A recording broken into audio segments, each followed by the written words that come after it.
The murder trial of Massachusetts mother Lindsay Clancy has brought renewed attention to mental health issues, and specifically a condition known as postpartum psychosis, a rare but severe mental health condition. Our Stephanie Sy has more. That's right, Amna. Lindsay Clancy is on trial for killing her 3 children in 2023. Her now ex-husband found the children strangled in the basement and Clancy injured from an apparent suicide attempt. All the children were under the age of 5, and Clancy is now paralyzed from the waist down. Her defense lawyer says she was experiencing postpartum psychosis, which can cause delusions, but prosecutors are charging that she acted intentionally. This was a woman who acted intentionally, rationally, and swiftly to accomplish a very specific goal: to kill. This is a woman that did not get the medication, did not get the medical treatment that she so deserved. This is a woman that was suffering from psychosis at the time that she went down to that basement. Postpartum depression is not uncommon, but postpartum psychosis affects only about 1 in 1,000 women. For more, we're joined now by Dr. Julia Riddle, a psychiatrist who focuses on reproductive mental health at the University of North Carolina Center for Women's Mood Disorders. Dr. Riddle, thank you so much for joining the News Hour. How much do we know about postpartum psychosis and who it is most likely to afflict? Yeah, thank you, Stephanie. The truth is, we don't know enough. We need so much more research and so much more attention.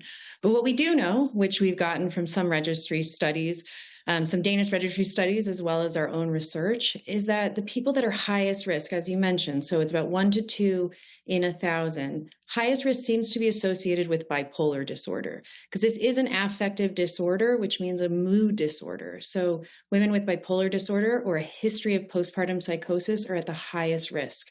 But it's not everybody with bipolar disorder, and there are women who their first episode with any mental health condition will be in the postpartum. So other indicators for that may be a difficult delivery, losing a lot of sleep, okay, or having family members, so family members that have had postpartum psychosis or a family history of bipolar disorder, going back to that being the highest risk. So we don't always know who they are, okay, and we don't always know exactly who to follow, but those are some of our indicators, which does make it a really difficult disease to prevent.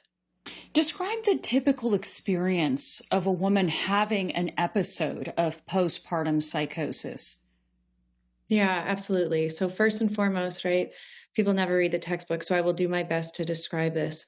It is considered usually rapid, so very, very soon after delivery. So a woman gives birth, and usually it's within the first few weeks. Family will notice a change. They're acting odd. They don't seem with us. They're a little more detached, or they're more irritable and agitated. So it often looks like confusion, an agitated state, or a manic state. So extra energy, not sleeping, being one of the most worrying signs. So you tell them to go lay down and they cannot sleep. You find them pacing. You find them moving things in an odd way. It doesn't quite make sense. This often gets so normalized because if it's the first child, who knows what it's supposed to be like? So irritability, excitability, or it can look like a deep and detached depression. When it starts to get really scary, and we often talk about this in what we do, it's almost as if a vacancy comes over them. And this is often when we see a loss of reality. So when these delusions start, delusions that the world is not safe, delusions that they have to do something to change things for themselves. This is when we start to really worry about thoughts of suicide in particular, and sometimes when some of these infanticide thoughts can come up. So it can progress, but usually it's this rapid change in the way the woman behaves, but often she's not sharing it. So people are kind of watching and wondering. It sounds terrifying, but isn't it also true that most women who have this do not exhibit violence? That is absolutely true. And I really want to put a point on that. Okay. In the media right now, the number that's getting quoted is 4%. So we're talking about 1 to 2 in 1,000 women after birth having postpartum psychosis, and then 4% of that. That's actually a misattribution of a citation.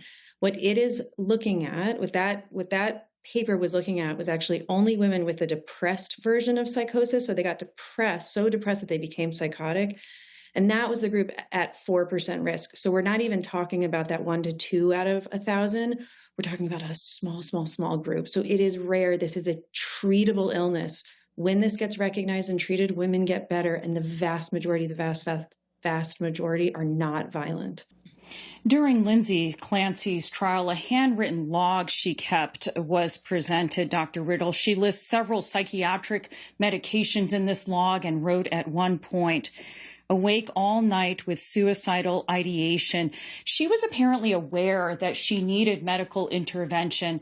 How challenging is it for patients to find a psychiatrist who can properly diagnose and treat postpartum psychosis? Hard. The answer is hard.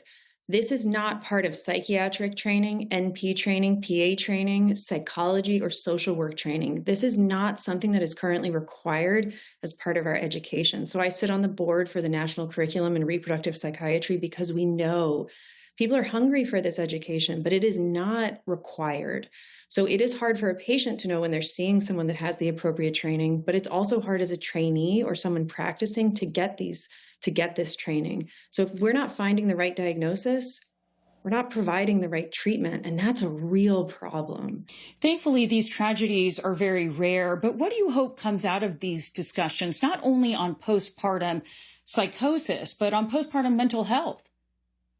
Great question. What I really hope for is better training for our professionals. I also hope for better recognition, reduction of stigma, and really more investment in our research. When we look at the research that goes into women's health, it is 6% of the investment. Women deserve so much more, because when we can get women and families better, right? We get mom better, we take care better of baby, family, the whole family unit, and that has reverberations into the community and honestly into the economy. So these things matter tremendously. What I also want people to know is that these are treatable illnesses, whether it's postpartum depression, postpartum anxiety and OCD, or postpartum psychosis.